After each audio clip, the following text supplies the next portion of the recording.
Assalamualaikum warahmatullahi wabarakatuh. Alhamdulillah. Wassalatu wassalamu ala Rasulillah Muhammad ibn Abdillah wa ala alihi wa sahbihi wa man walah.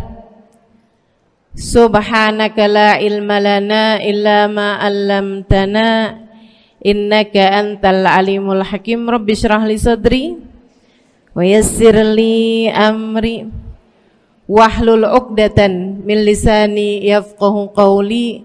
Amma ba'du. Alhamdulillah, ibu-ibu sekalian saya muliakan, hadiah indah di mana Allah mengizinkan kepada kita untuk menghadapnya. Bukan main. Siapa kita ini sampai diizinkan Allah untuk bolak-balik menghadap kepada Allah Subhanahu wa taala dalam salat-salat kita? Saya pernah dengar dari para guru-guru kami, guru-guru saya. Mereka mengatakan di saat orang salat, di saat kamu salat, di saat saya salat, bukan hanya karena saya mau sholat, kamu mau sholat, akan tetapi karena kamu dianggap mulia di mata Allah, sehingga Allah izinkan dirimu untuk menghadap padanya. Ketika saya sholat, bukan hanya karena saya mau sholat, akan tetapi karena saya punya nilai di mata Allah, sehingga Allah izinkan kepada saya untuk menghadap padanya. Sebaliknya, ketika kamu tidak mau sholat, bukan hanya karena kamu tidak mau sholat, akan tetapi karena kamu sudah jatuh dalam pandangan Allah, terhina dalam pandangan Allah, sehingga Allah tidak lagi mengizinkan kepadamu untuk menghadap kepadanya. Ketika seseorang tidak sholat, bukan hanya karena dia tidak mau sholat, akan tetapi karena ia sudah tidak lagi bernilai di mata Allah, sehingga Allah tidak izinkan dia untuk menghadap padanya. Teman-teman, saudariku sekalian yang saya muliakan, kalau bicara tentang sholat nih teman-teman, ada 4 tingkatan, ada 4 kelas. Untuk kamu melihat sholatmu sudah ada di kelas yang mana? Kalau saya boleh bilang kelas teratasnya nih kelas bisnis, oke lah ya. Kelas bawahnya lagi kelas atasnya kelas eksklusif ya, kelas eksekutif. Terus bawahnya lagi kelas bisnis, bawahnya lagi kelas, tapi ada 4 kelas, bawahnya lagi kelas gerbong. Nggak naik dalam kereta nih ya. Kelas yang paling bawah kita bahas nih, kelas gerbong nih. Kayaknya naik di atasnya nih ya, gerbongnya. Teman-teman sekalian, orang yang di saat mengerjakan sholat, dia kerjakan juga, tapi merasanya sebagai beban. Ya ampun, udah maghrib aja, baru juga asar. Ya ampun, males banget dah. Ini gak ada rusuh nih, kita kan lagi jalan-jalan nih, kita kan lagi belanja nih di Tanah Abang. Itu jamaah aja gimana sholatnya? Nah ini orang-orang yang menganggap sholatnya sebagai beban, malas kalau disuruh sholat, terutamanya subuh. Terutamanya sholat subuh. Ini Allah ceritakan orang-orang yang seperti ini adalah kelompoknya orang munafik, naudzubillah. Alladzina idza qamu ila sholati qamu kusala. Orang-orang yang kalau disuruh sholat bangun juga sih, tapi malas banget. Setan nih nemenin dia, kayak naroin batu di atas kepalanya, bikin dia berat mau ngerjain sholat. Kalau lagi tidur, ngipas-ngipasin matanya, bobo aja lagi. 5 menit lagi, 5 menit lagi. Bangun-bangun udah siang. Pernah terjadi padamu?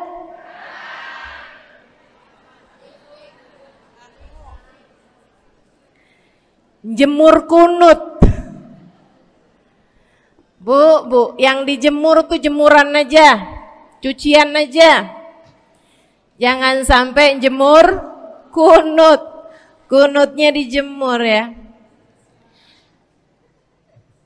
Ketika ada seseorang yang disampaikan kepada Nabi Muhammad bahwasanya orang itu tidak bangun kecuali sesudah azan subuh, artinya enggak tahajud, artinya enggak bangun di sepertiga malam terakhir, bangunnya sesudah azan subuh. Nabi mengatakan padanya tentang orang itu, Nabi bilang pada para sahabatnya, inna syaitan bala fi udhunih. Itu adalah orang yang telinganya dikencingin sama setan. Pada pernah dikencingin setan? Kalau bangunnya habis adzan tuh dikencingin setan. Kalau bangunnya udah terbit matahari dikencingin siapa kira-kira? Insyaallah. Teman-teman saudariku sekalian yang saya muliakan, alladzina idza qamu ila salati qamu kusala, malas bener kalau diajakin salat, sampai sebagian salatnya dikerjakan keluar dari waktunya. Yang seperti ini masuk dalam firman Allah Subhanahu wa taala, a'udzubillahi minasyaitonir rajim, fawailul lil musallin alladzina an salatihim sahun. Fawailul lil musallin alladzina hum an salatihim sahun. Celaka orang-orang yang salat. Kenapa kok orang salat celaka ya Allah? Sebab mereka an salatihim sahun, melalaikan salat mereka.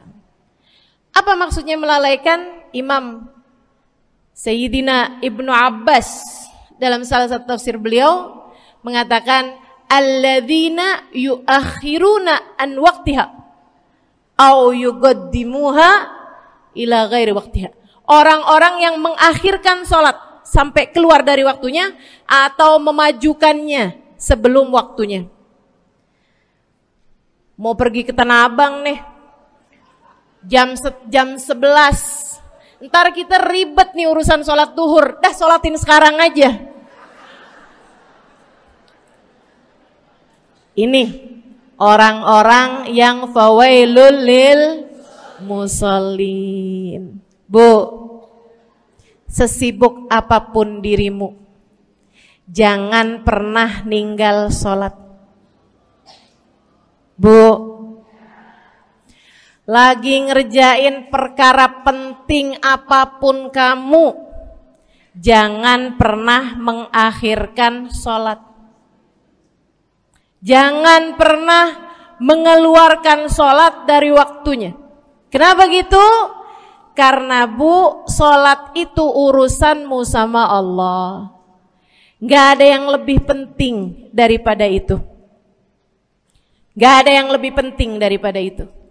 Siapa yang mementingkan Allah, dia bakal dipentingin sama Allah. Siapa yang meremehkan salatnya, berarti dia telah meremehkan Allah.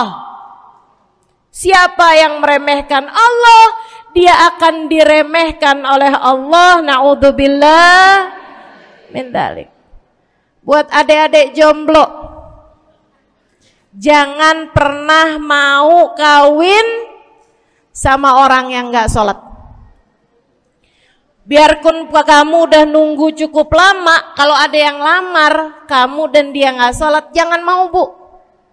Dek, ibu-ibu juga, kalau ada yang janda di sini,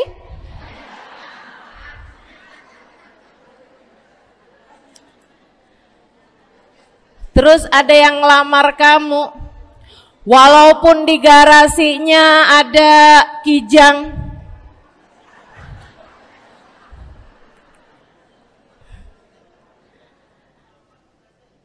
ada bebek, motor maksudnya ya, datang melamar kamu, jangan terima. Orang yang gak sholat, kamu jangan mau jadi istrinya. Kenapa? Saya kasih tahu ya, Allah aja dia tinggalin, apalagi kamu.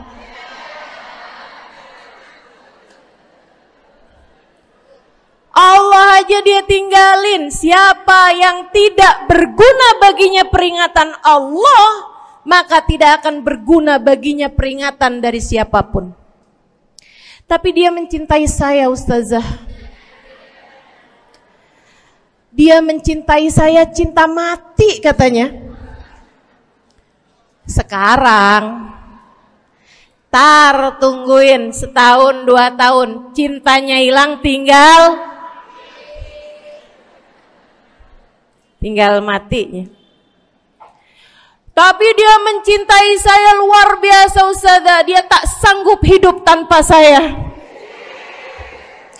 Itu namanya cinta monyet. Tungguin 2 tahun, cintanya hilang, tinggal. Jangan temenan sama orang gak sholat. Dia telah jatuh di mata Allah. Maka kita pun belajar buat jadi orang-orang yang terus mendaki, terus meraih rahmatnya Allah, terus belajar buat jadi salah satu orang yang dipandang dengan rahmat oleh Allah Subhanahu wa taala. Salah satunya dengan cara kita memuliakan sholat, kita menjaga sholat. Jagain sholatnya, jangan masuk kelompok orang yang tadi itu sholatnya menjadi beban. Ini kelompok paling bawah nih. Naik ke kelas ekonomi. Tadi begitu ya? Kelas ekonomi, orang-orang yang sholatnya menjadi sebuah kewajiban. Dia kerjain, dia tahu itu wajib, dia gak akan tinggalin. Tapi sama halnya dengan kewajiban-kewajiban yang lain. Kita nih kalau mikirnya kewajiban, Bu, kalau nggak diwajibin lagi seneng. Betul nggak? Masih ada kayak beratnya gitu ngerjain sholat.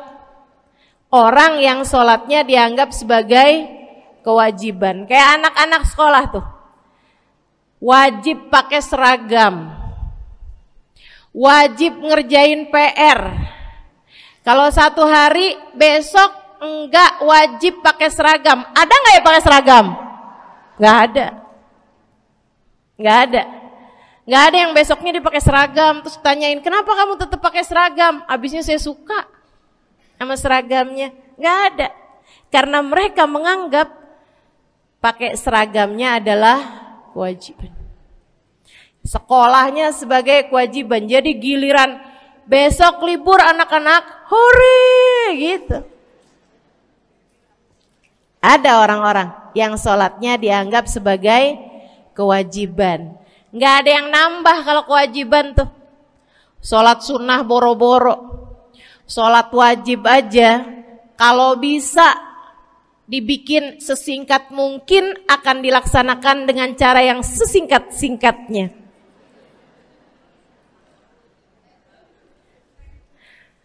Habis ruku i'tidal sujud cepet bener ya. Malaikat raqib sama malaikat atid nih udah tahu aja kalau dia sholat. Habis ghairil maghdubi alaihim waladdallin. Malaikat atid bilang sama malaikat raqib, kulhu, catat kulhu udah pasti.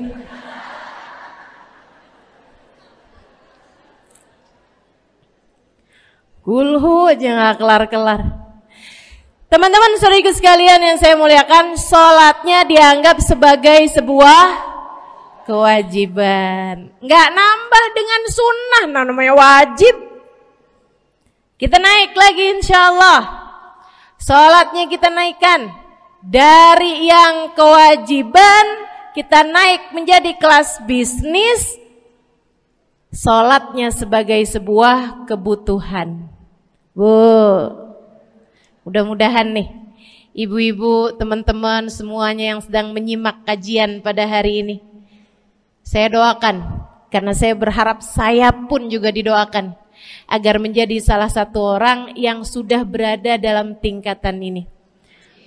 Sholat kita tahu adalah kebutuhan kita. Sama kayak kebutuhan makan, Bu. Ibu kenyang nggak kalau makan nasi doang 2 piring? Kenyang. Siapa yang bilang nggak kenyang? Kalau kamu makan nasi doang sepiring, kenyang apa nggak kenyang?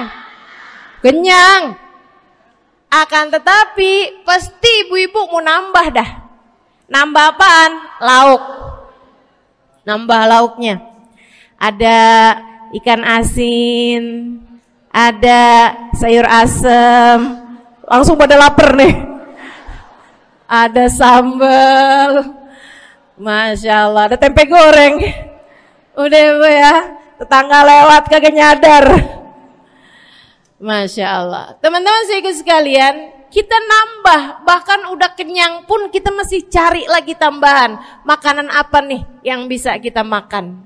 Karena kita tahu makan adalah sebuah kebutuhan kita. Kita perlu sama makan. Kita butuh sama makan. Maka demikian pula dengan orang-orang yang sholatnya sudah dia tahu adalah sebagai sebuah kebutuhan. Cukup sih duhur 4 rakaat, dia nambah. Ada qobliyahnya, ada ba'diyahnya. Jam-jam 9 pagi nggak ada sholat wajib sih, tapi pengen ngemil, ya Bu ya, dengan cara kerjain sholat duha. Malam-malam abisnya isya, ampun mau tidur, ingat katanya Nabi, pesannya kepada Sayyidina Abu Hurairah, wasani habibi, kata Abu Hurairah, an utir qabla an anam. Kekasih saya Nabi besar Muhammad, kata Abu Hurairah, kasih pesan pada saya untuk jangan tidur sebelum sholat witir. Jadi habis kelar sholat isya langsung sambung sama witirnya. Dia tahu sholatnya adalah sebagai sebuah kebutuhan. Kebutuhan. Saya butuh untuk sholat karena saya butuh kepada Allah. Saya perlu sholat karena saya perlu kepada Allah. Saya perlu sholat karena saya tahu urusan saya sebesar apapun saya rasakan adalah kecil dalam pandangan Allah. Saya perlu sholat karena permasalahan dalam hidup saya yang saya rasakan sebesar gunung di atas pundak saya, di atas punggung saya, di hadapan Allah tak sampai seperti setitik debu yang mudah saja untuk dia angkatkan dari kehidupan saya. Maka kita pun menjadikan sholat sebagai sebuah kebutuhan. Lagi sakit, jangan ninggalin sholat. Kenapa? Kamu menghadap kepada yang punya kesehatan. Lagi banyak utang, jangan ninggal sholat. Sama, jangan utang lagi. Karena kamu menghadap kepada pemilik segala kekuasaan, pemilik dunia dan akhirat, pemilik semua uang di atas muka bumi ini adalah Allah. Makanya Habib Ali Habsyi, penulis kitab Maulid Simtud Durar, yang tadi ibu-ibu baca maulidnya, beliau pernah bilang, Ada dalam salah satu diwan beliau. Diwan tuh syair-syair beliau itu ya. Ali idza qad marid syafahu fi'lus shalah la'alla syirrus sifa fi wad'i tilkal jibah. Kata beliau, Ali nih kalau lagi sakit, nih Habib Ali ya, beliau tuh padahal punya amal ibadah sangat banyak. Tapi Habib Ali bilang, Ali idza qad marid syafahu fi'lus shalah. Ali nih kalau lagi sakit, sembuhnya sama sholat. Sembuhnya sama sholat. La'alla sirrus sifa. Rasa-rasanya memang Allah letakkan rahasia kesembuhan ada pada fi wad'i tilkal jibah, terletakkannya jabhah kita, dahi kita di tempat sujud. Di sana semua permasalahan-permasalahan dalam hidupmu menjadi ringan. Saat kamu meletakkan dahimu di tempat sujud, kamu berbisik lirih kepada Allah, akan tetapi suaramu didengar sama yang punya arsy. Akan tetapi suara bisikanmu didengar segenap malaikat-malaikat yang ada di atas langit. Kemudian mereka mendoakanmu sehingga Allah mengatakan wasjud waqtarib, sujudlah kamu. Posisi sujudmu itu waqtarib akan membuatmu menjadi dekat dengan Allah Subhanahu wa taala. Sujudlah dan mendekatlah kepadaku, kata Allah. Agrab ma yakunul 'abd min rabbih fa huwa sajid, kata Nabi Muhammad. Fa aktsiru fihi du'a faqamin an yustajabulah. Tempat terdekat seorang hamba dengan Tuhannya adalah saat dia sedang sujud. Maka perbanyaklah doa dalam sujudmu, kata Nabi Muhammad. Doamu sangat mungkin diijabah oleh Allah. Apalagi kalau doanya kamu haturkan di sepertiga malam yang terakhir. Saat-saat di mana kebanyakan manusia di sekelilingmu yang lalai berada dalam tidurnya, berada dalam alam mimpinya. Para ulama tuh sampai bilang, Bu, dari kehususannya sepertiga malam yang terakhir, orang yang ngerjain maksiat aja sepertiga malam yang terakhir tuh tidur. Ibu gak pernah tahu orang-orang pulang diskotik jam berapa? Gak tahu ya, sama. Tapi Bu, yang pasti mereka tuh sepertiga malam yang terakhir malah pada pulang, malah pada tidur gitu. Orang maksiat aja itu sama Allah dibuat tidur tuh di jam-jam yang biasanya turun rahmatnya Allah. Allah mau milih nih mana nih hamba-hambaku, pilihan-pilihanku akan aku bangunkan untuk menghadapku. Kemudian Allah Subhanahu wa taala bertanya, hal min mustaghfirin, hal min taib, hal min talibi hajatin faunilahul matalib. Siapa nih di antara kalian yang lagi mohon doa, minta pertolongan, mohon ampunan, akan aku beri, kata Allah Subhanahu wa taala, sebab kalian meminta pada waktu yang paling aku suka. Kalau punya hajat minta. Kapan mintanya? Dalam sujud. Kapan sujudnya? Dalam sholatmu di sepertiga malam yang terakhir. Bu, ngelihat muka-mukanya pada punya hajat banyak-banyak nih. Gimana tahajudnya? Mudah-mudahan Allah jadikan kita salah satu di antara mereka yang menyibukkan diri di sepertiga malam yang terakhir, insyaallah. Sampai-sampai Bu ya, saya tinggal lama di kota Hadramut dulu. Orang-orang di Hadramut, orang awamnya, itu kalau mereka punya anak kecil umur 1 tahun, 2 tahun, 3 tahun tuh, punya anak bayi, balita gitu. Kalau mereka bangun di sepertiga malam yang terakhir, mereka akan membangunkan anak-anaknya walaupun buat main. Alasannya 2. Yang pertama, agar mereka terbiasa bangun di jam-jam segitu. Nantinya kalau besarnya mereka jadi udah kebiasaan bangun di jam segitu, gampang ngerjain tahajud. Alasan yang kedua, ibu-ibu sekalian, agar anugerah, karunia, rahmat, pemberian Allah yang Allah turunkan di sepertiga malam yang terakhir, anak-anak mereka pun berhak untuk mendapatkannya karena mereka tidak sedang dalam keadaan tidur dan dalam keadaan berjaga. Kan kebalik sama orang kita. Anak-anak kita, cucu-cucu kita kalau bangun jam segitu kita tidurin lagi. Masih malam nak, masih malam. Mama masih ngantuk nak. Masya Allah. Ibu, saya punya ibunya guru saya. Saya punya guru salah satunya dan yang tercinta di hati saya, Sayyidil Habib Umar bin Hafid. Guru saya. Beliau punya ibu namanya Hubabah Zahra.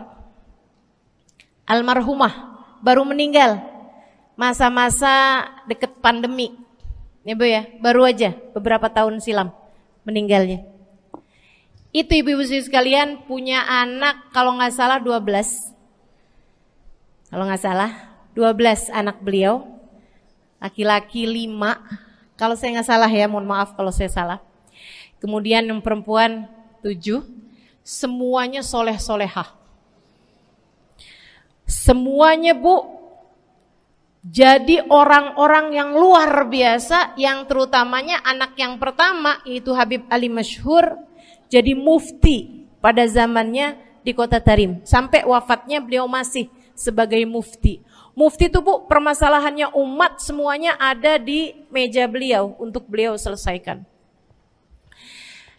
Anak yang laki-laki yang paling kecil, Al Habib Umar bin Hafid, menjadi kita tahu semuanya ya, orang soleh, ulama, waliullah. Ibu-ibu sekalian, kita mau tahu nih, anak-anak soleh-solehah semacam itu ibunya kayak gimana gitu. Karena Bu, mohon maaf. Walaupun memang Nabi Nuh, nabinya udah soleh, anaknya nggak soleh. Kan begitu ya? Ada juga sih, tapi secara mayoritasnya Bu, buah jatuhnya tak jauh dari emaknya begitu, anaknya kurang lebih begitu. Anaknya begitu, emaknya biar kita nggak lihat, kita udah bisa ngebayangin kayak apa orangnya. Ibu-ibu sekalian, nih anak-anaknya Hubabah Zahra, Masya Allah semuanya. Kita mau tahu ibunya kayak gimana. Satu cerita aja tentang Hubabah Zahra. Ibu-ibu sekalian, anaknya cerita, Hubabah Zahra, Umi, anak perempuannya, dia bilang seumur hidupnya nggak pernah ninggal tahajud. Bu, dari awal balik sampai meninggal, tidak pernah meninggalkan tahajud. Jauh banget ya? Sama siapa? Tahajud semalam, seminggu libur. Kelakuan siapa itu? Hubabah Zahra gak pernah ninggal tahajud kecuali satu malam. Satu malam itu beliau tuh lagi ada hajat besar, maksudnya lagi kayak ada acara pernikahan, kemudian beliau juga kelelahan, kecapean, baru tidurnya juga jam-jam 2, jam-jam mau jelang pagi Bu ya. Kelewatan tahajud. Bangun pas azan subuh. Ibu, beliau bangun dengan gemeteran. Beliau bangun dengan menggigil padahal nggak musim dingin. Beliau bangun, azan, innalillah wa inna ilaihi rajiun. Azan, astagfirullah, ya Allah, astagfirullah, azan, ya Allah, ampuni Zahra ya Allah, ampuni Zahra ya Allah. Anaknya cerita, hari itu aku tidak pernah melihat ibuku berlelehan air mata sepanjang hari lebih daripada hari tersebut. Hari itu kami melihat ada seorang perempuan berlelehan air mata beristighfar memohon ampun kepada Allah karena satu malam dalam hidupnya beliau meninggalkan tahajudnya, teman-teman. Masya Allah, Masya Allah. Tiap kali makan ingat gitu, ya ampun tadi malam gak tahajud, samihni ya Rab, samihni ya Rab, sampai gak enak makan. Insya Allah, insya Allah. Mudah-mudahan Allah jadikan keagungan sholat ada dalam hati kita. Sholat kita jadi kebutuhan. Insya naik tingkat eksekutif, teman-teman. Tadi saya ulangin lagi dah, karena ibu-ibu kan suka rada lupaan. Kelas yang paling bawah, kelas apa tadi? Gerbong.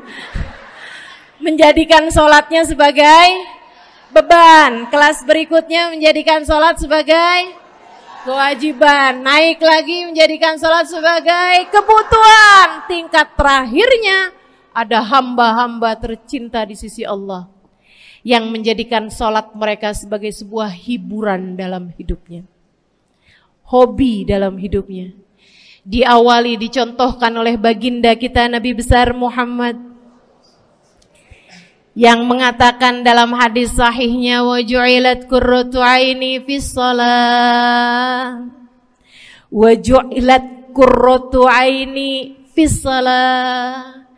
Dijadikan, kata Nabi Muhammad, Allah telah menjadikan, dijadikan li untukku qurrat aini, kesenanganku dalam kehidupan, kebahagiaanku ada pada, hobiku ada pada as-shalah, salat.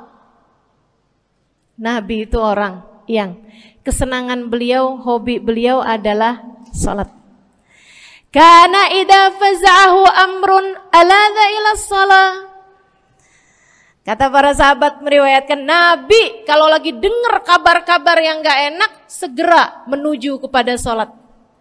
Nabi kalau udah ada kabar-kabar Rasul pasukan kita terkalahkan di medan peperangan, Nabi ngelihat Bilal.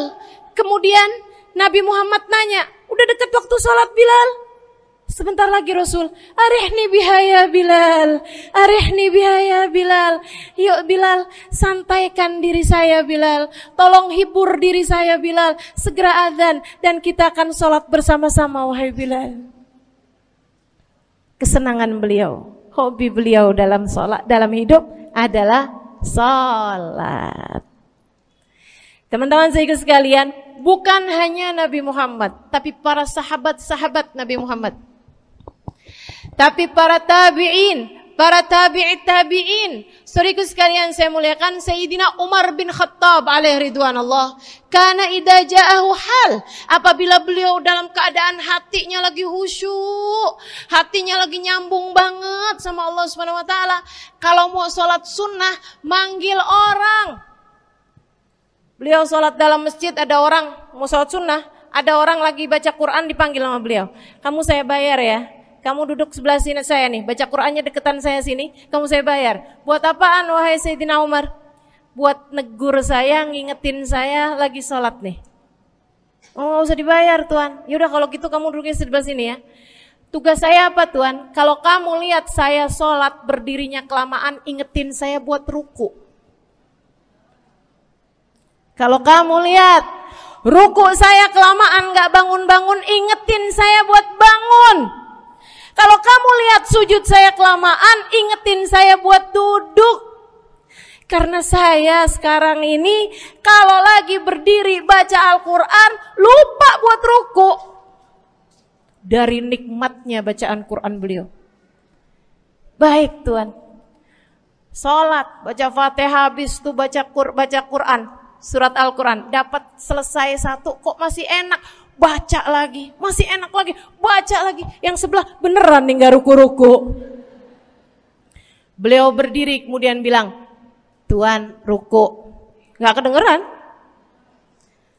Beliau berdiri deketin telinganya, Tuan ruku, belum kedengeran juga. Ruku, Allahu Akbar. Sayyidina Umar bin Khattab. Tabi'in, Sayyidina Ali Zainal Abidin. Pernah lagi sholat, rumahnya kebakaran, teman-teman. Sholat sunnah di waktu malam, rumahnya kebakaran. Orang-orang pada teriak-teriak, Tuan Harik, nar, ya ibn binti Rasulillah, wahai anak dari cucunya Nabi Muhammad. Tuan, ada api di sekitarmu. Tuan, kebakaran. Tuan, kebakaran. Allahu Akbar. Sami Allahu liman hamidah. Enggak lihat apa-apa. Habis selesai sholat baru lihat, kebakaran nih rupanya. Orang-orang pada bilang, kami sudah mengingatkanmu Tuan. Apa jawab beliau? Al-hadni an-narul kubro. Di depan saya ada api yang jauh lebih besar, api neraka. Saya nggak lihat api sekecil ini. Masya Allah. Saudaraku sekalian yang saya muliakan, para ulama Allah Subhanahu Wa Taala. Terakhir saya mau ceritakan Sayyidil Habib Abu Bakar As-Sakran, penulis Wirid Sakran. Kalau teman-teman pernah tahu, beliau saudaraku sekalian saya muliakan dapat julukan As-Sakran, orang yang mabuk. Karena mabuk kepada Allah Subhanahu Wa Taala. Beliau pernah satu waktu kena penyakit di punggungnya. Beliau kemudian tanya sama dokter, kata dokter, wah ini nih penyakit mesti diangkat, mesti dioperasi. Ya udahlah, operasiin saya. Disuguhin 1 gelas khamr di waktu yang telah ditetapkan untuk jadi waktu operasi. Apa ini? Khamr, minuman keras. Zaman itu belum ada obat bius. Dia bilang, ini buat apa? Khamr ini Tuan, minuman keras ya, agar engkau nggak sadar. Jadi enak gitu kita ngoperasinya. Dia bilang, saya mau dengan kesehatan saya kepengen ngerjain taat kepada Allah, saya nggak mau. Saya dapetin kesehatan saya dengan cara mengerjakan yang diharamkan Allah, yaitu minuman keras. Saya nggak perlu ini. Waduh, kalau gitu nggak bisa dioperasi Tuan. Kenapa soalnya? Ya nanti kan kesakitan, nanti susah operasinya gitu. Oh gampang. Kalau kalian pengen bikin saya nggak sadar, nggak perlu minuman keras. Terus gimana? Operasikan kalau saya sedang sholat. Maka mulailah, dokter-dokter udah pada siap. Beliau lagi sholat sunnah ya Bu ya.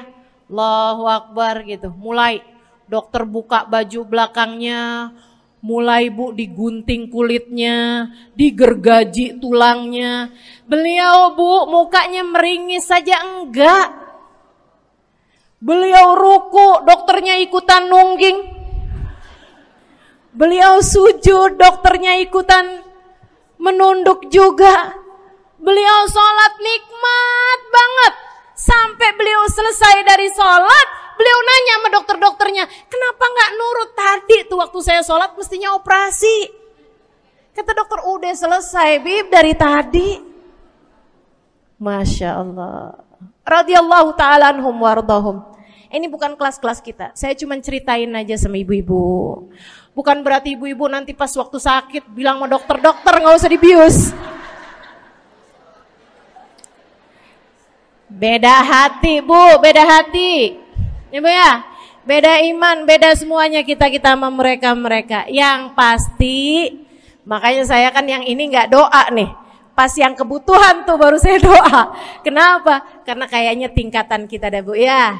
Mentok dah, sampai kebutuhan itu dah. Insya Allah, mudah-mudahan Allah jadikan kita orang yang menjaga sholat insya Allah.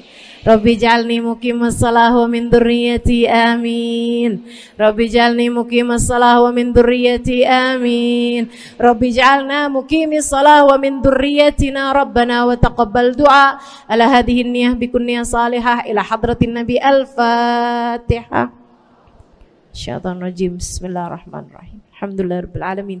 Ar-rahmanirrahim. Maliki yaumiddin. Iyyaka na'budu wa iyyaka nasta'in.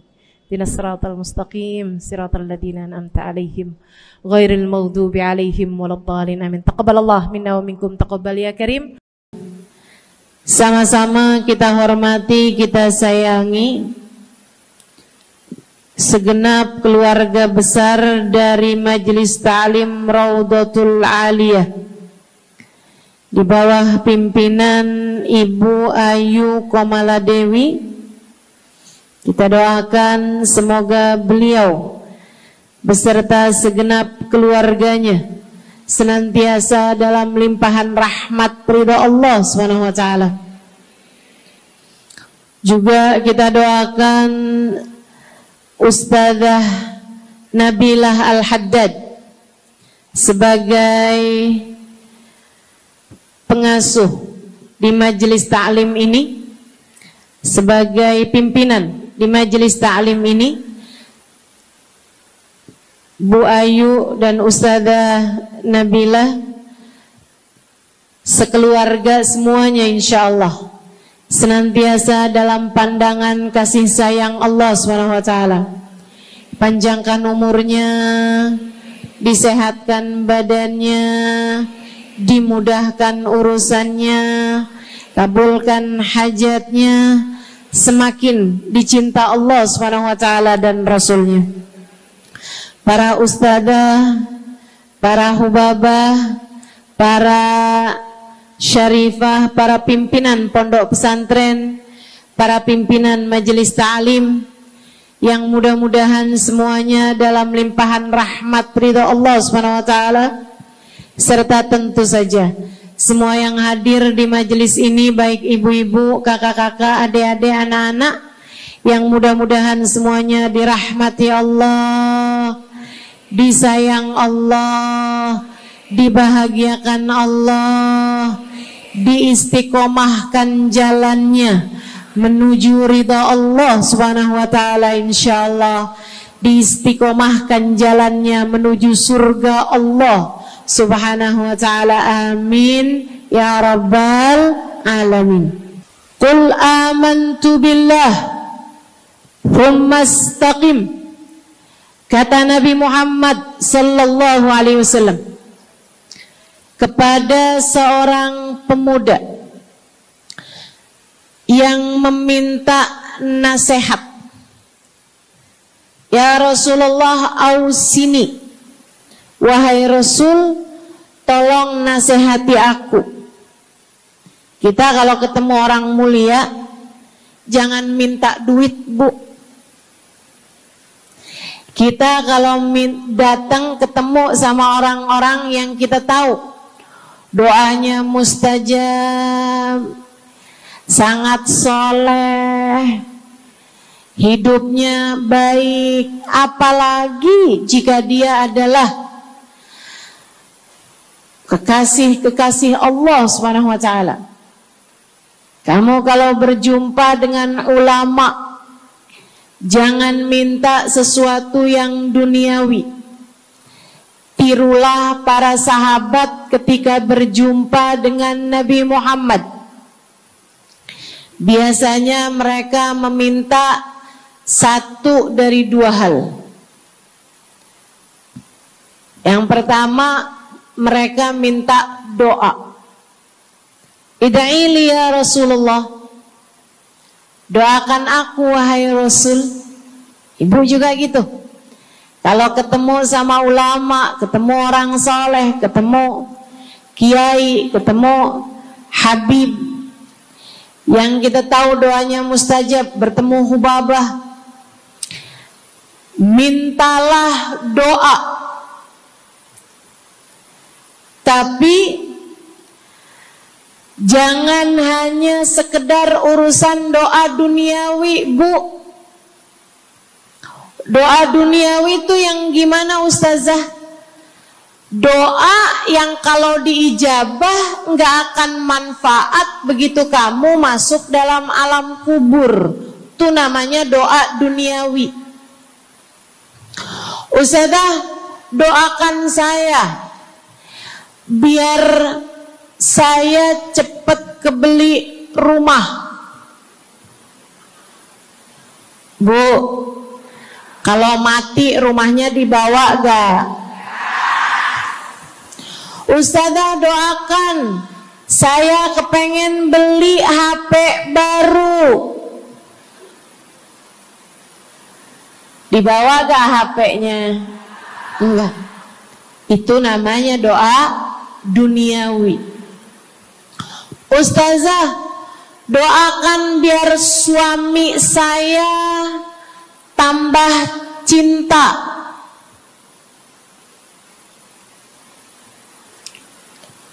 Kalau mati suaminya dibawa gak Bu? Walaupun kamu mau, dia gak bakalan mau Bu. Sesuatu yang sifatnya duniawi. Ustazah, doakan biar anak saya soleh. Duniawi apa bukan? Bukan. Sebab kesolehan anak akan jadi tambahan bekal bagimu ketika kamu masuk dalam alam kubur. Jadi nggak boleh nih ustazah doa urusan duniawi atau minta didoakan urusan-urusan duniawi. Boleh, tapi jangan cuma itu. Nanti takutnya kamu nyesel. Kalau selama di dunia kamu doanya hanya untuk urusan dunia, takutnya begitu masuk dalam kuburan sudah tidak ada lagi doa yang akan Allah ijabah untukmu ketika kamu ada dalam alam kubur nanti. Sayang-sayang. Jadi kalau doa, prioritaskan urusan akhirat. Insya saya berasa banget jadi orang yang sering dimintain doa sekaligus juga sering minta doa. Saya kalau ketemu orang saleh, ketemu habaib, ketemu hubabah, saya akan minta doa, nggak pernah minta duit saya. Ida'ili ya hubabah, ida'ili ya habib. Serius sekalian, sebagai orang yang sering juga dimintain doa, ustazah doakan saya. Banyak tuh. Saya merasakan perbedaannya saat saya ada di Tarim sama ketika saya sudah pulang dan kembali ke negeri ini. Waktu saya di Tarim, orang kalau minta doa sama saya, usik berdoa, tolong ya doain saya. Saya suka tanya, doa apa? Selalu aja, hampir semuanya mengatakan hal yang sama. Ida'ili bihusnil khatimah. Doakan saya biar husnul khatimah.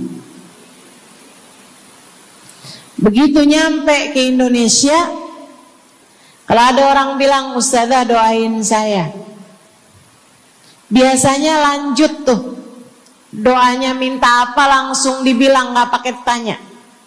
Ustazah doain saya biar utang cepat lunas.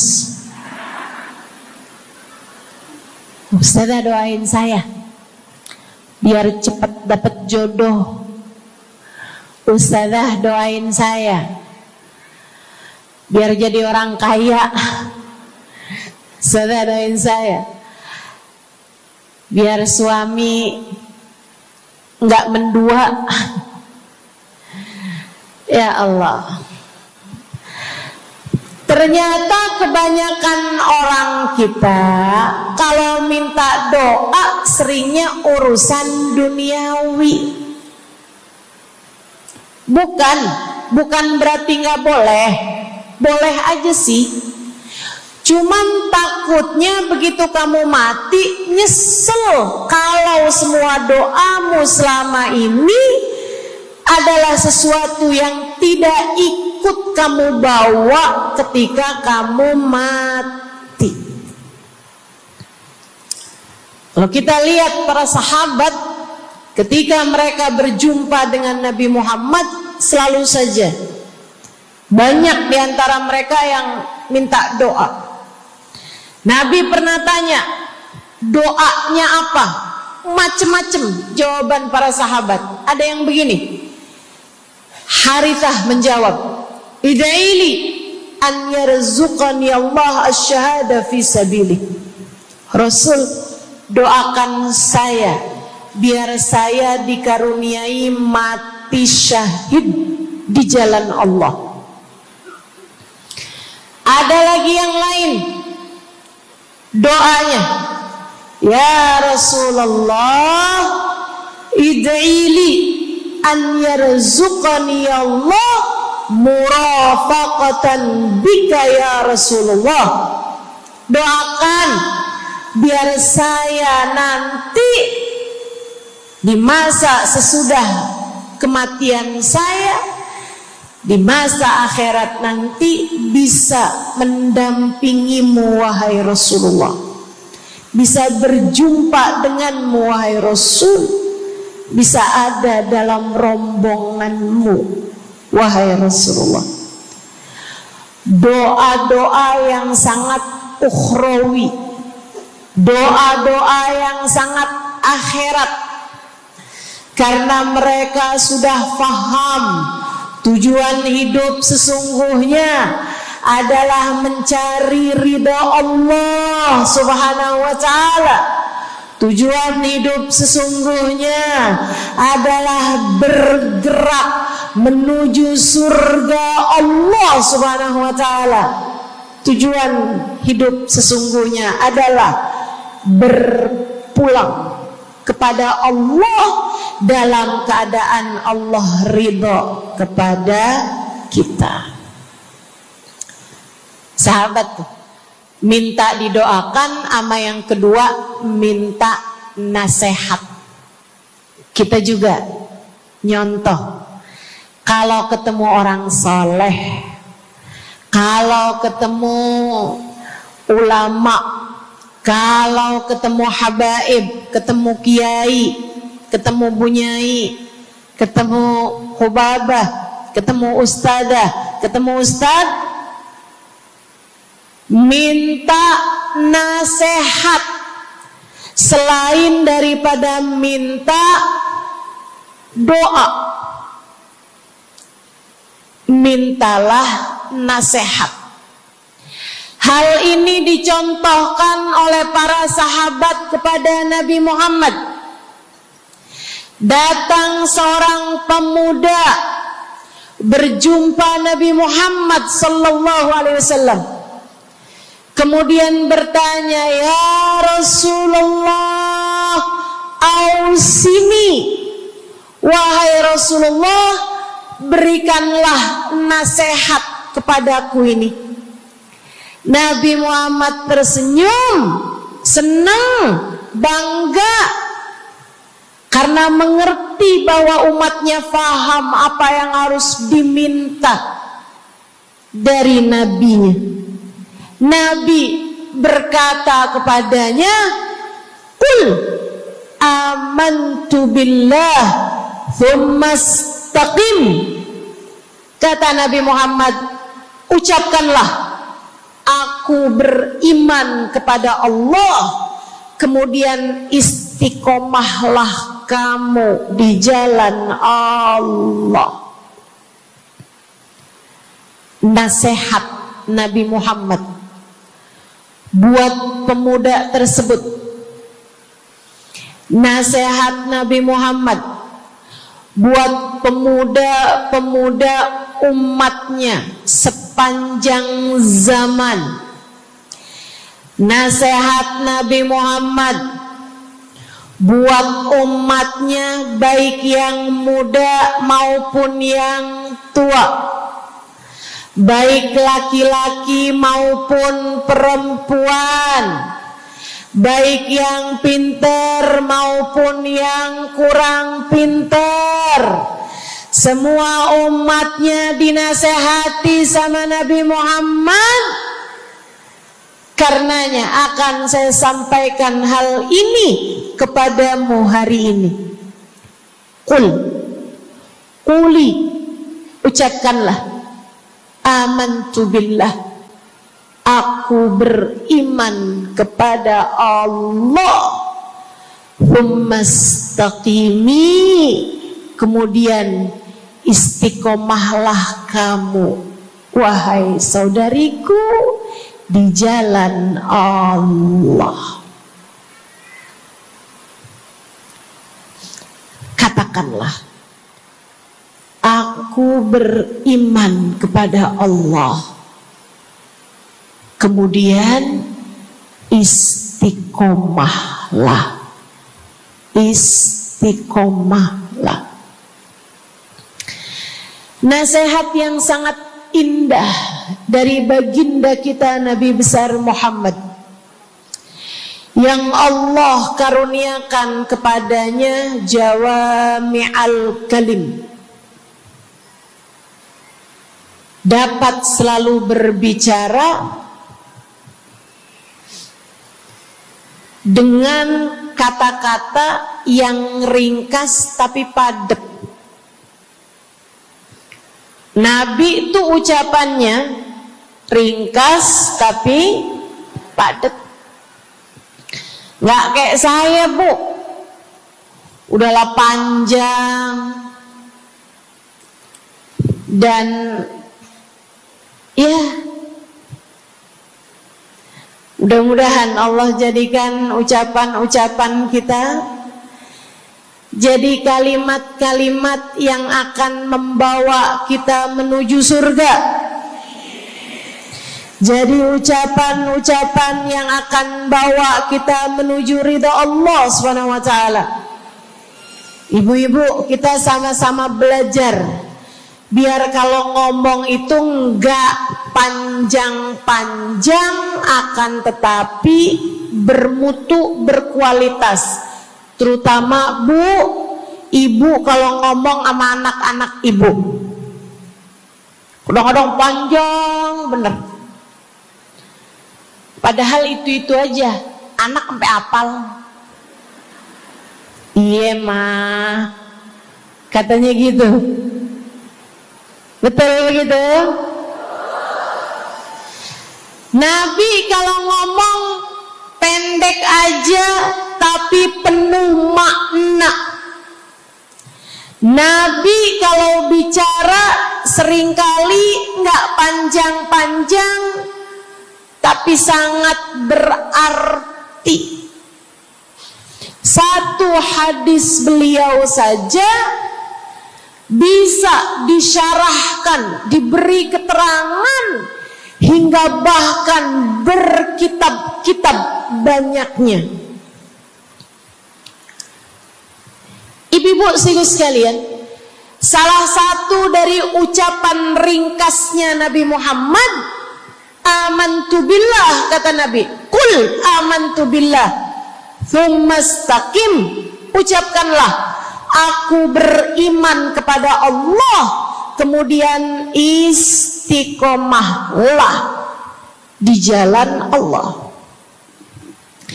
Apa itu istiqomah? Lurus, jangan belok-belok.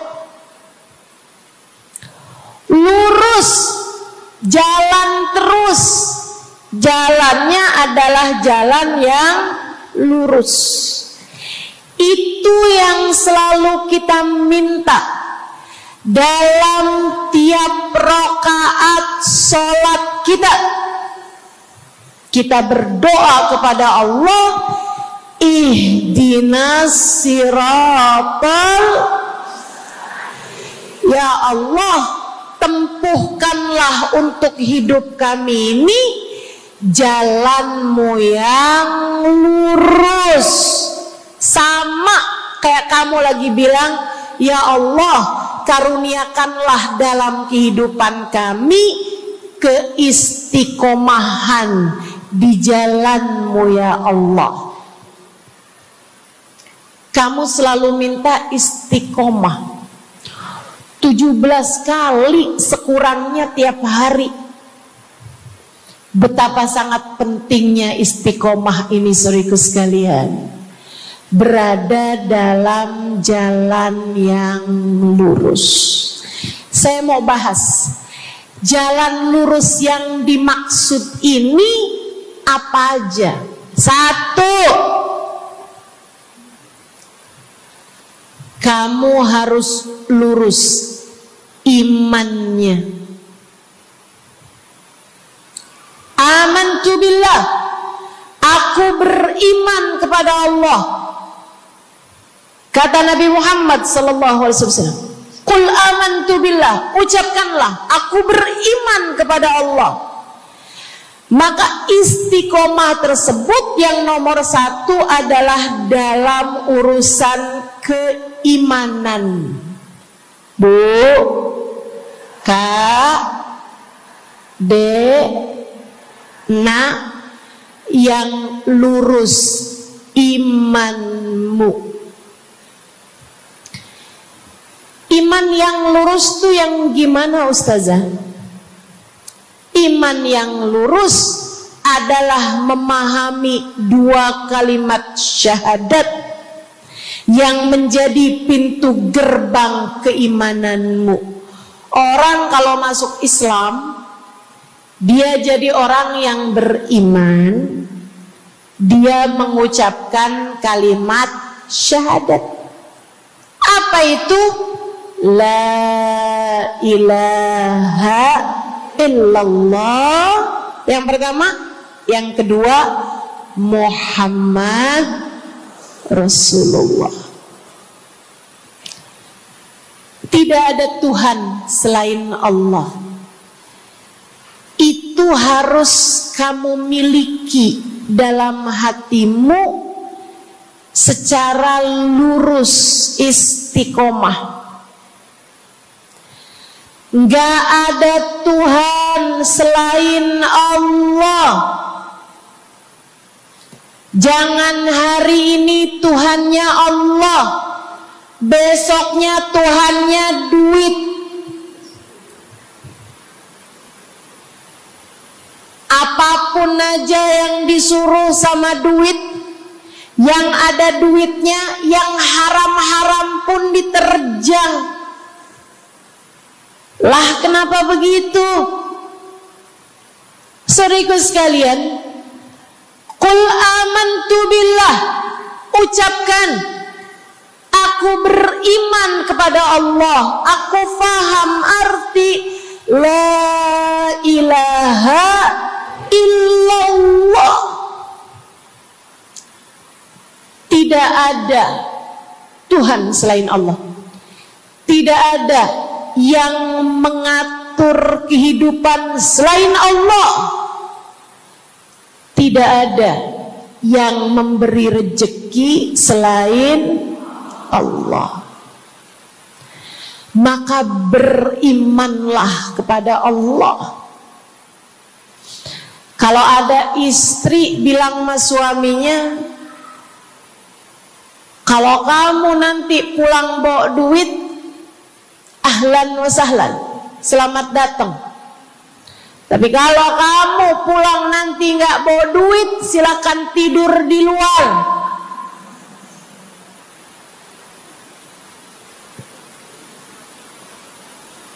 Kamu sepertinya kurang beriman.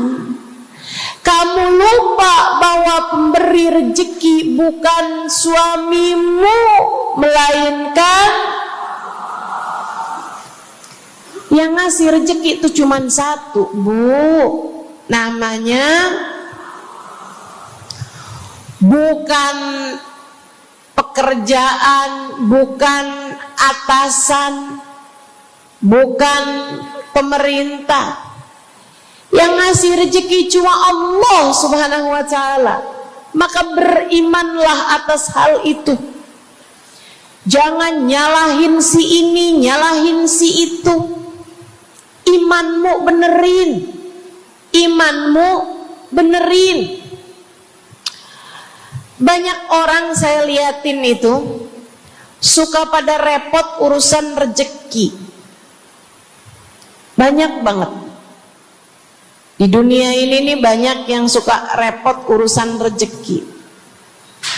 ngejar dunia abis-abisan, ngejar duit segala macam cara, sampai omongannya nggak jadi omongan orang beriman. Waktu dibilangin jangan nyari rejeki yang haram, cari rejeki yang halal. Jangan berani ngambil yang bukan hakmu. Dia bilang begini nih, ya ustazah nggak tahu zaman sekarang, jangankan nyari yang halal, nyari yang haram juga susah saja.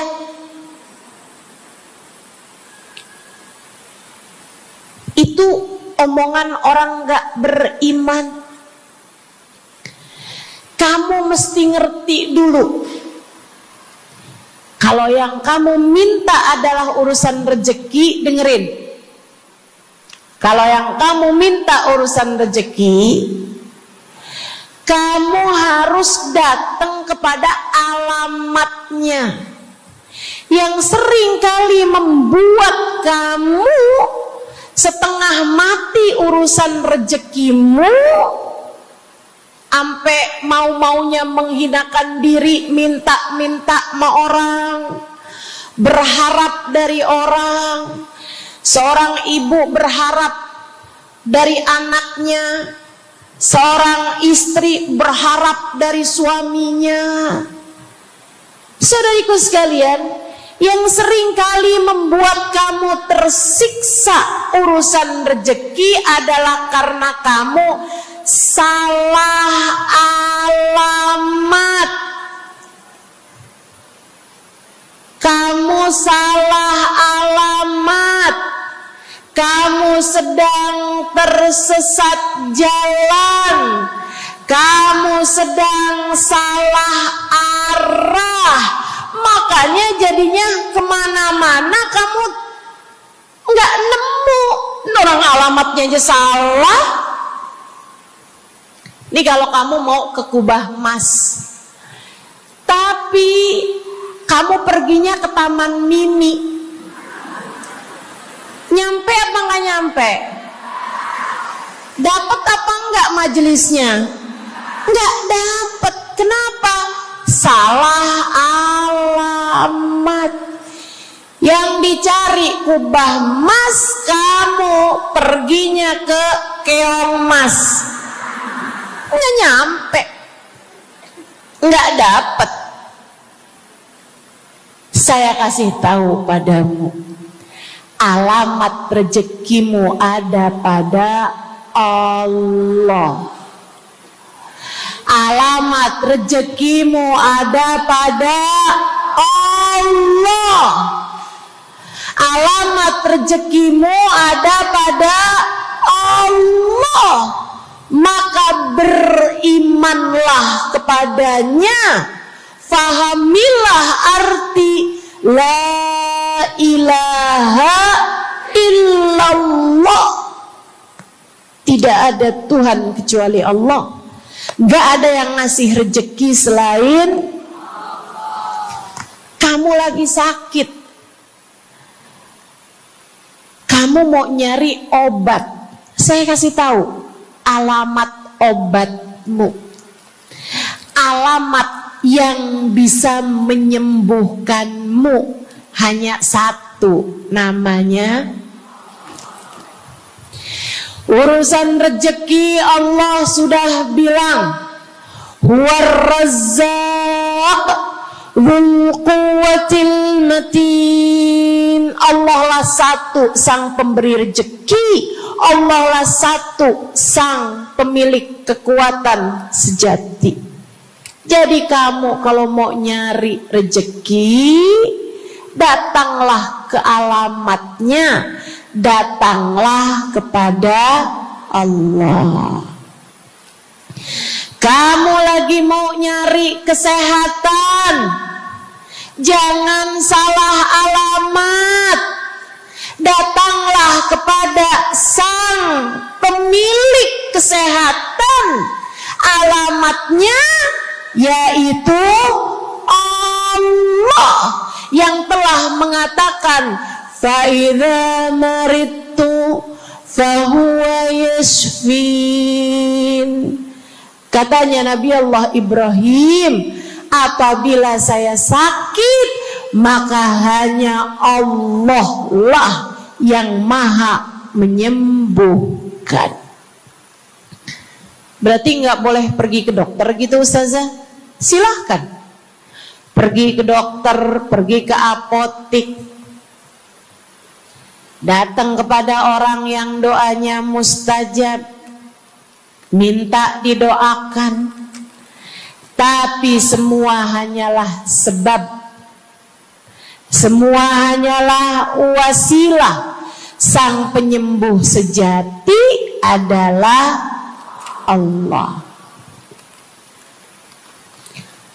Saudariku sekalian yang saya muliakan, kalau kamu merasa saya lemah Ustazah, gak punya kekuatan, kalau kamu merasa saya bodoh Ustazah, saya tidak mengerti di mana alamat ilmu, di mana alamat pengetahuan.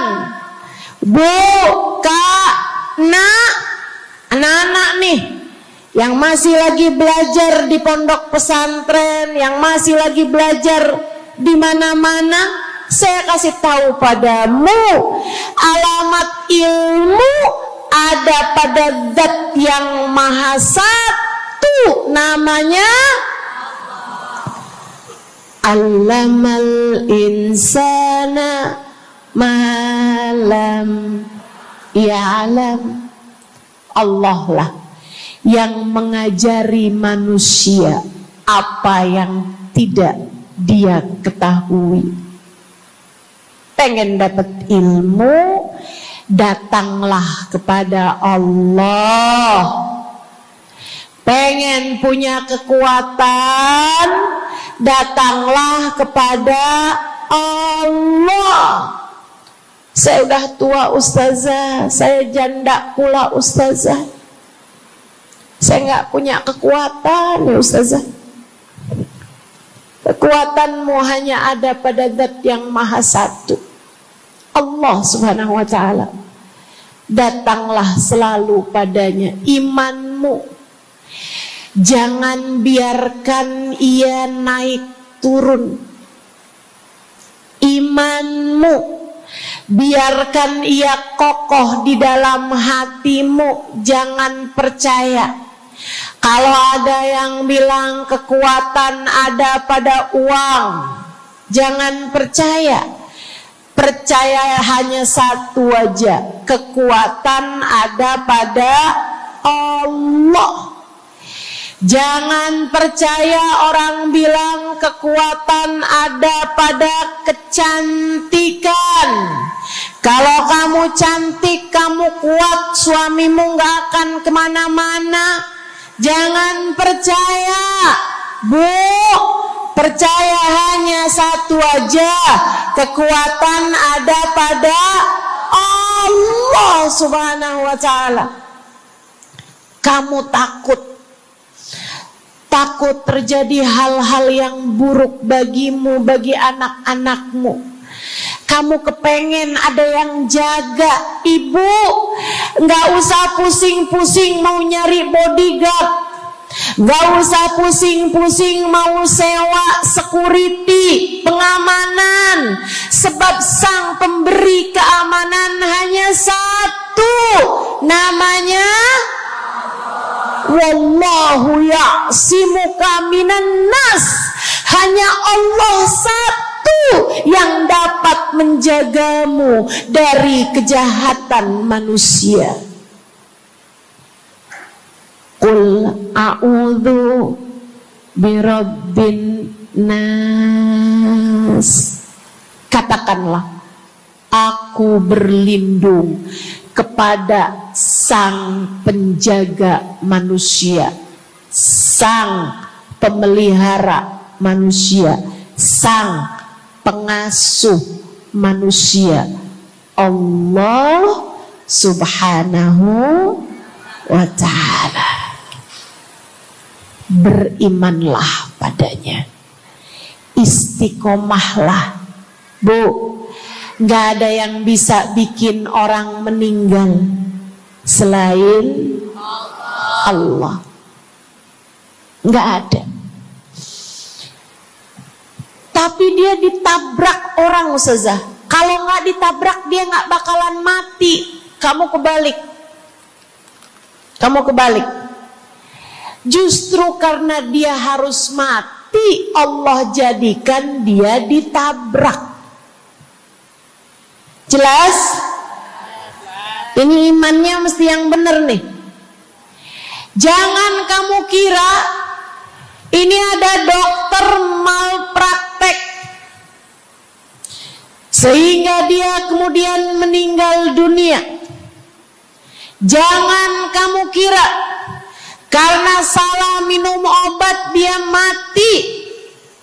Bukan, ibu-ibu sekalian, justru karena dia harus mati, karenanya kemudian ketemu sama dokter yang malpraktek lah, ketemu sama obat yang salah lah. Itu hanya sebab kematiannya itu sendiri.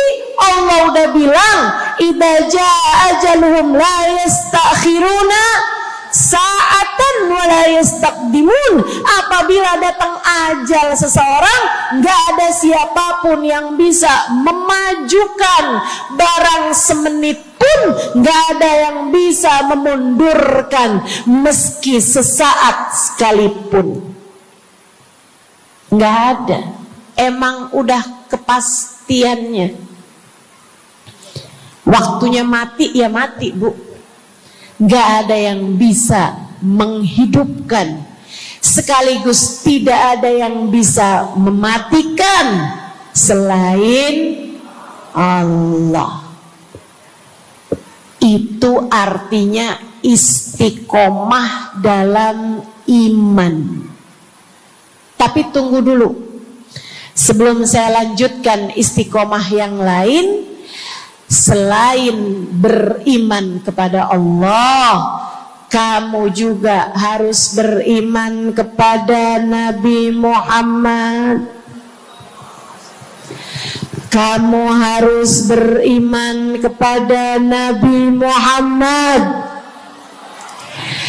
Beriman bahwa beliau adalah, a'udzubillahi minasyaitonirrajim, qul innama ana basyarum mithlukum yuha ilayya. Dua-duanya harus seimbang. Innama ana basyarum mithlukum, tapi juga yuha ilayya. Katakanlah wahai Nabi Muhammad, aku adalah seorang manusia seperti kalian. Saya punya badan, saya punya perasaan. Kalau nggak makan-makan saya lapar. Kalau habis makan nggak minum saya haus. Kalau beberapa hari saya nggak tidur, saya ngantuk. Qul innama ana basyarun. Sampaikan kepada manusia, aku adalah seorang manusia seperti kalian juga. Ama anak cinta, lama nggak ketemu sama istri, kangen. Katakan wahai Nabi Muhammad, ana basyarum mithlukum, saya manusia seperti kalian juga. Kalau ada yang disayang kemudian meninggal, sedih. Karena Nabi adalah seorang manusia. Tapi tunggu dulu, Beliau tidak hanya sekedar manusia, itu adalah satu sisi kehidupan Nabi Muhammad. Jangan lupa, innama ana basyarum mithlukum, tapi yuha ilayya, aku diberi wahyu, aku hamba wahyu, aku berbincang-bincang dengan Allah, kalian tidak. Aku berbicara langsung dengan Allah, kata Nabi Muhammad, kalian tidak. Aku dituruni malaikat Jibril, kalian tidak. Aku diberi wahyu Al-Quran 30 juz, kalian tidak barang seayat pun. Nih, kalau saya perhatikan, imannya umat manusia yang beriman kepada Allah sekalipun menjadi cacat ketika tidak beriman kepada Nabi Muhammad. Lihatin, mohon maaf, orang Yahudi, Bu, beriman kepada Allah. Kamu kalau nanya sama orang Yahudi, Tuhanmu siapa? Allah. Tapi mereka nggak beriman kepada Nabi Muhammad. Apakah mereka disebut orang yang beriman? Tidak. Orang Nasrani, apakah mereka beriman kepada Allah? Iya. Tapi apakah mereka beriman kepada Nabi Muhammad? Tidak. Apakah mereka beriman? Tidak. Bahkan umat Islam ada yang mempercayai sesudah Nabi Muhammad ada nabi yang lain, namanya Mirza Ghulam Ahmad, sehingga mereka menyebut agama mereka Islam, tapi agama Islamnya pakai ada kelanjutannya, Islam Ahmadiyah. Apakah mereka beriman? Tidak. Sebab syarat iman selain la ilaha illallah juga ada Muhammad Rasulullah. Bahkan, Bu, ada banyak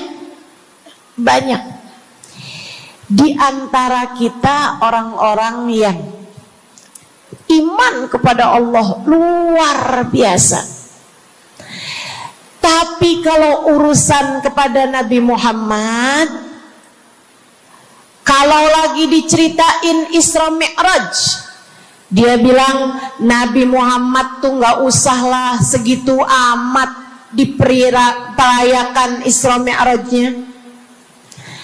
Nabi Muhammad tuh Isra Mi'raj cuman sekedar ruhnya aja, badannya nggak pakai Isra Mi'raj. Jadi Nabi itu orang ngelihatnya kayak tidur aja, ruhnya aja yang melayang-layang. Isra Mi'raj bener, tapi ruhnya aja, badannya nggak pakai pergi. Jadi kalian nggak usah berlebih-lebihan sama Isra Mi'raj. Oh, kenapa gitu? Kamu nggak percaya sama Isra Mi'raj, sama badan-badannya Nabi sekalian? Kamu nggak percaya, kenapa? Ya karena itu nggak masuk akal. Manusia kan nggak bisa kayak gitu. Nabi Muhammad kan manusia. Kamu lupa bahwa Nabi walaupun manusia, beliau adalah yuha ilayya. Beliau adalah hamba wahyu. Ketika diceritakan tentang mukjizatnya Nabi Muhammad, yang bisa memperbanyak makanan, bahkan ada Ghazal, ada rusa yang berbicara dengan Nabi Muhammad, ada unta yang sujud kepada Nabi Muhammad, ada pohon yang datang kepada Nabi Muhammad dengan mencabut akarnya, kemudian berjalan dengan akarnya menuju Nabi Muhammad. Ketika dipanggil, kemudian sujud pohon tersebut kepada Nabi Muhammad sallallahu alaihi wasallam dan bertanya, "Mengapa engkau memanggilku wahai Nabi?"